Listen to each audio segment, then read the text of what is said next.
one of the things I absolutely love is that in addition to what you've done for millions of people and will continue to do long after you're gone and I'm gone, is to, yes, empower people financially. And what has come with that, the fact that people come to you and to your many employees, especially your on-air talent, for advice on things that actually are more important. Absolutely. I mean, that's what's so special. That's what's so unique. And that's the dirty little secret of the whole money thing. Yeah. The money thing's just a trick to get to talk about Jesus and to get to talk about character and to get to talk about dignity and to get to talk about locus of control. And, you know, you are in charge of your destiny. No one else is. And that's not really a money thing. Mm-hmm. There's a money thing in that, though. Yeah. But, yeah, I mean, if I teach people to get control of their money, they oftentimes lose weight. They oftentimes see a therapist and save their marriage because they suddenly realize they're in control of about 85 or 90% of what happens in their life. And we've just been taught that the government's going to take care of it or corporate America is going to take care of it. And they're not. They're incompetent to take care of my life. And so I'm not. You don't get to take care of my life. I'm not going to give you that option. You're really bad at it. Just go to the DMV. You know, I just know you're bad at this. I do not want you telling me what to do. And so, just installing that through the money message, or through the, front row seat with Ken Coleman, or through the Dr. John Deloney show on relationships and psychology, and all the wacky calls he gets, and so all that stuff. But you're still installing this thing of you're a king's kid, you're God's child. Now act like it. Do you still get emotional and just touched or take stories home? I mean, I know for a fact that you do because I've seen it. But I think people might believe, well, gosh, he's been doing this for so long and he's heard everything. I cried on an Applebee's commercial. What are you talking about? Okay, now we need you to go back to that therapist if that's the case. No, I mean, my wife and I were watching the documentary on Billy Graham that's on Apple TV right now. And I've got tears just running down my face. And she's like, you are such a wuss. She's making fun of me. I'm like, this is the best thing I have seen, and I don't know when. We don't watch much TV and turn it on, but somebody told us to turn that on and watch it. And she said, let's go watch this other thing. I'm like, no, I'm not going to watch anything after that. I'm not running that.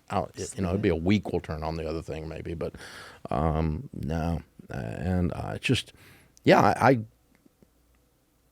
get emotional about things where people have helped people. Yes. And where they're teaching them to be king's kids, and in the process. And with him in that thing, he couldn't open his mouth without saying, for God so loved the world that he gave his only begotten son for you. Jesus Christ, you need to come forward and raise your hand and accept Jesus. And it was just, he would be on Larry King, he'd be on everything.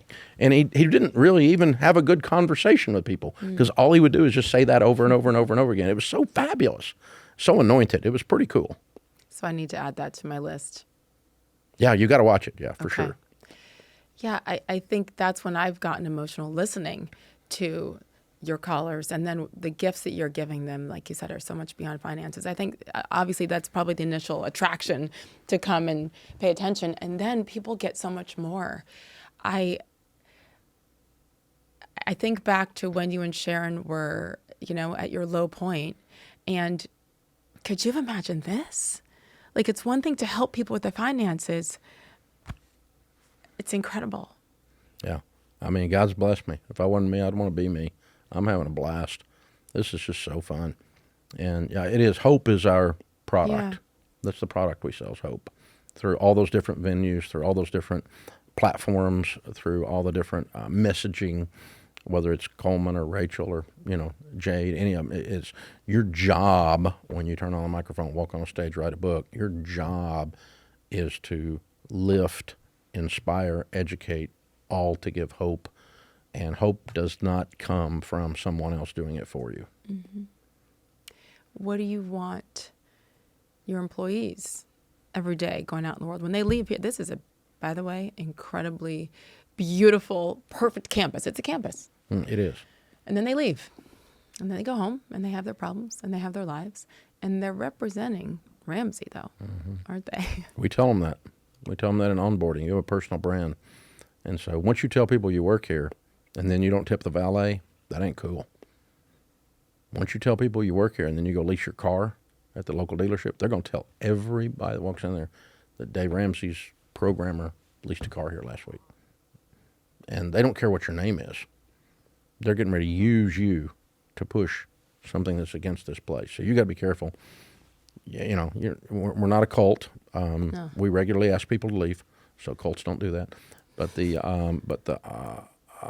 know, you represent now, and in church we call it your witness. Yeah. You know, and so if you run around telling people you're a Christian, you got to act a certain way. Hello, on every day of the week, not just Sunday. And so yeah, I mean, there are certain things that go with that people expect. Whether they understand it or not, or whether they are actually Bible students or not, doesn't matter. They know that person was kind. They know that person was mistreated in that situation and still held their tongue. They know that person stood up for themselves and was bold, but did it appropriately. They know they're watching. They're watching. And in church we call that your witness, and around here we call it your personal brand. And so yeah, they're watching how you treat your kids. They're watching how you treat your wife and husband. They're watching. And it reflects on this place, and it's a problem because what we sell here is hope, but the way we do it is we are a trust brand, and if you do something that damages the trust of this place with the people out there, I'm going to have a problem with that because you've lost my ability to speak to that person with credibility because of your behavior, and that's an issue, and we talk about that too much around here. Way too much. How many total employees? 1,100, yeah. Okay, so probably not too much. It probably needs to, there's a reason why. Well, there's a new guy and there's an old guy that forgot, so Exactly. both of them want to hear it. Exactly. Yeah.